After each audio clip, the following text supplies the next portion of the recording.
വൈവിധ്യങ്ങളുടെ സംസ്കാരമാണ്.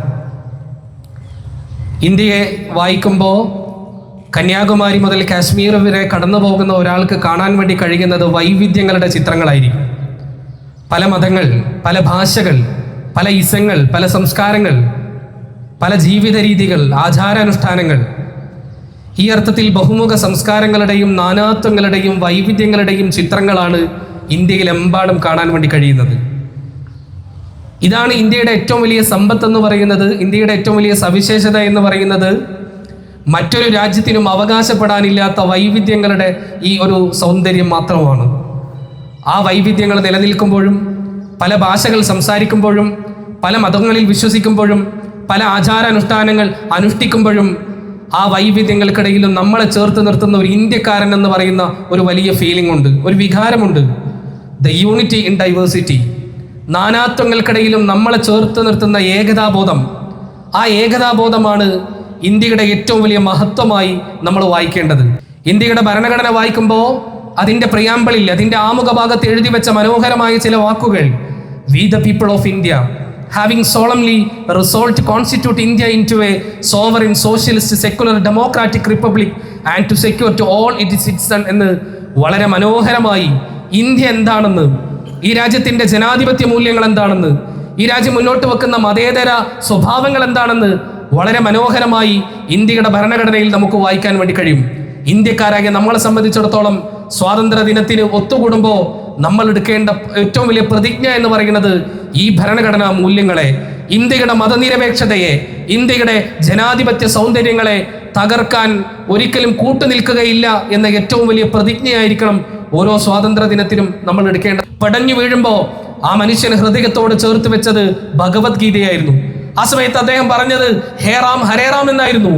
ഒരു നല്ല ഹിന്ദു മതവിശ്വാസിയായിരിക്കുമ്പോഴും ആ ഗാന്ധിയുടെ ഇരുവശത്തും ഉണ്ടായിരുന്നത് മൗലാന ഷൗക്കത്ത് അലിയെ പോലെ, മൗലാന മുഹമ്മദ് അലിയെ പോലെയുള്ള മുസ്ലിം പണ്ഡിതന്മാർ കൂടിയായിരുന്നു.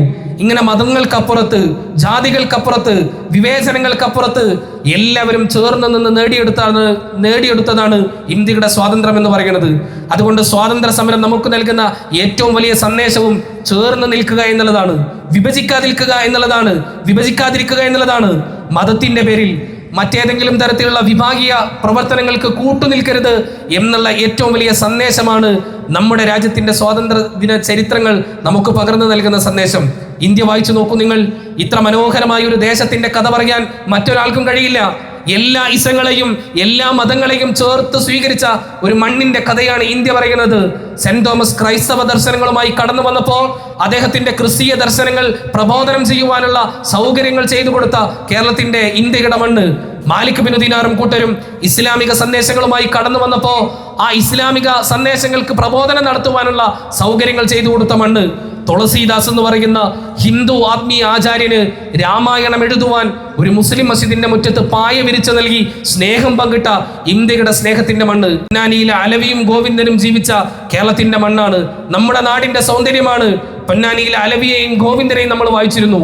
അലവി വരുന്നത് ഒരു മുസ്ലിം കുടുംബത്തിൽ നിന്ന്, ഗോവിന്ദൻ വരുന്നത് ഒരു ബ്രാഹ്മണ കുടുംബത്തിൽ നിന്ന്. ബ്രാഹ്മണ കുടുംബത്തിൽ നിന്നാണെങ്കിലും ഗോവിന്ദൻ പട്ടിണിയാണ്. ഗോവിന്ദൻ പട്ടിണിയാണെന്നുള്ള വിവരം ആകെ അറിയാ പ്രിയപ്പെട്ട കൂട്ടുകാരൻ അലവിക്കാണ്. അലവി എന്ത് ചെയ്തു എന്നറിയോ? അലവിയുടെ വാപ്പയ്ക്ക് ഒരു കടയുണ്ട്. അലവി വാപ്പയുടെ കടയിൽ നിന്ന് എന്നൊരു പഴം മോഷ്ടിച്ചു കൊണ്ടുവരും. എന്നിട്ട് പ്രിയപ്പെട്ട കൂട്ടുകാരൻ ആ ഗോവിന്ദന് കൊടുക്കും. അലവി മോഷ്ടിച്ചു കൊണ്ടുവരുന്ന പഴം ഭക്ഷിച്ചുകൊണ്ട് ഗോവിന്ദൻ തന്റെ പശിയടക്കും, തന്റെ വിശപ്പടക്കും. ഇതിങ്ങനെ തുടർന്നപ്പോ ഒരു ദിവസം ബാപ്പ പിടിച്ചു അലവി ഇങ്ങനെ പഴം മോഷ്ടിക്കുന്നത്. ബാപ്പയോട് അലവി പറഞ്ഞില്ല, വാപ്പ ഇത് എനിക്ക് വേണ്ടിയല്ല, ഇതെന്റെ കൂട്ടുകാരന് വേണ്ടിയാണെന്ന് ബാപ്പയോട് അലവി പറഞ്ഞില്ല. തൻ്റെ കൂട്ടുകാരൻ്റെ ദൈന്യത അവിടെ മറച്ചു വെച്ചു. ആ രണ്ടാളുകളും വളർന്നു. അലവി മലപ്പുറത്തു നിന്ന് വളർന്ന് മലപ്പുറത്ത് അറിയപ്പെട്ട ഒരു വലിയ മുസ്ലിം കാരണവരായി മാറി. ഗോവിന്ദൻ മലപ്പുറത്തു നിന്ന് വളർന്ന് കേരളത്തിന്റെ യശസ് ഉയർത്തിയ ഇടശ്ശേരി ഗോവിന്ദൻ എന്ന് പറയുന്ന മലയാളത്തിന്റെ വലിയ കവിയായി മാറി. അദ്ദേഹം പിന്നീട് ഒരു കവിതാ സമാഹാരം പുറത്തിറക്കുന്നുണ്ട്. ഇസ്ലാമിന്റെ വന്മല എന്നാണ് അതിന് അദ്ദേഹം പേര് കൊടുത്തത്. അതിൽ തൻ്റെ ബാല്യകാല സുഹൃത്തായ അലവിയെ സ്മരിച്ചുകൊണ്ട് ഇടശ്ശേരി ഗോവിന്ദൻ എഴുതിയ മനോഹരമായ ചില വാക്കുകളുണ്ട്. 100% ഞാനൊരു ആര്യക്കൂറും കൊടുമയുമുള്ള ഹിന്ദു, എങ്കിലും മാപ്പിളെ നീ എന്നെ അലവിയെങ്കിൽ തോളിൽ കൈയിട്ട് നടന്നുകൊള്ളൂ, കാഫിർ എന്നെ വിളിച്ചുകൊള്ളൂ, കുടുംബ വെക്കാതെ കഴിഞ്ഞുകൊള്ളൂ. 100% മാപ്പിള പേരും പെരുമയും വെച്ചുപോറ്റു.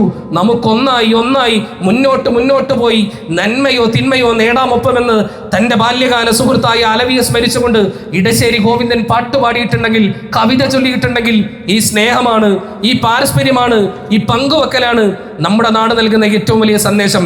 നമ്മുടെ നാട്ടിൽ നിന്ന് ഹൈന്ദവ വിശ്വാസികൾ അവർ ശബരിമലയിൽ അയ്യപ്പനെ കാണുന്നതിന് വേണ്ടി തീർത്ഥാടന യാത്രക്ക് പോകുന്ന അനുഭവം നമ്മൾ ഓർക്കാറുണ്ട്. അങ്ങനെ പോകുമ്പോൾ നമ്മുടെ നാട്ടിലെ പ്രിയപ്പെട്ട അയ്യപ്പ ഭക്തന്മാർ ആദ്യം പോകുന്നത് എരുമേലിയിലെ വാമരുടെ അടുത്താണ്. എരുമേലിയിലെ വാമരെ കണ്ടിട്ടാണ് സ്വാമിയെ കാണുക. ഈ നാട് പങ്കുവെക്കുന്ന സ്നേഹത്തിന്റെ എത്രമാത്രം ഉദാഹരണങ്ങളാണ് നമുക്ക് പറയുവാനുള്ളത്. നമ്മുടെ വിശ്വാസവും നമ്മുടെ ആചാരവും നമ്മളുടെ അനുഷ്ഠാനവും ഒക്കെ നമ്മൾ ഉള്ളിൽ കാത്തു സൂക്ഷിക്കുമ്പോഴും അപരന്റെ കൂടെയുള്ളവന്റെ സഹോദരന്റെ വിശ്വാസത്തെയും അവന്റെ ആദർശത്തെയും അവന്റെ സ്വഭാവത്തെയും അവന്റെ ഇടപെടലുകളെയും ഒക്കെ മാനിക്കുന്ന ഒരു നല്ല വ്യക്തിശുദ്ധി കൂടെ ഉണ്ടാക്കിയെടുക്കാൻ നമുക്ക് സാധിക്കുക എന്നുള്ളത് ഈ വർഷത്തെ സ്വാതന്ത്ര്യദിന സന്ദേശമായി നിങ്ങൾക്ക് പകർന്നുകൊണ്ട് എല്ലാ ആളുകൾക്കും ഒരിക്കൽ കൂടെ ഹൃദയം നിറഞ്ഞ സ്വാതന്ത്ര്യദിനാശംസകൾ നേർന്നുകൊണ്ട് വാക്കുകൾക്ക് വിരാമം കുറിക്കുന്നു. ജയ് ഹിന്ദ്.